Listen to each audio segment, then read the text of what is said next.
Pernyataan Rismon Hasiholan soal keaslian ijazah Presiden ke-7 Indonesia Joko Widodo viral di media sosial. Dalam sebuah unggahan, Rismon mengatakan ijazah Jokowi palsu. Ijazah Jokowi palsu atau asli ini terus menjadi perdebatan publik. Sebelumnya pada tahun 2023, Sugi Nuharja pernah mengungkit hal serupa namun berakhir dibuai. Pria akrab disapa Gus Nur ini menerima hukuman 6 tahun penjara usai dijerat pasal ujaran kebencian, penistaan agama, dan ITE. Lantas, seperti apa pengakuan Rismon Hasiholan ini? Meski Gus Nur terbukti bersalah dan dipenjara, namun Rismon, ahli forensik digital dan mantan dosen Universitas Mataram, masih menuding ijazah Jokowi palsu.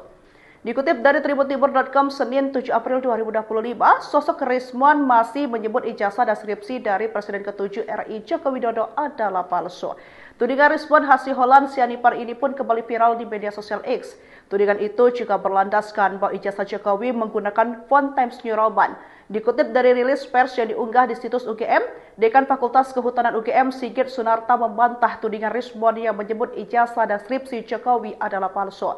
Sigit menuturkan seharusnya Rismon tidak hanya menampilkan ijazah dan skripsi Jokowi saja, tetapi juga membandingkan ijazah serta skripsi lain dari lulusan Fakultas Kehutanan di tahun yang sama.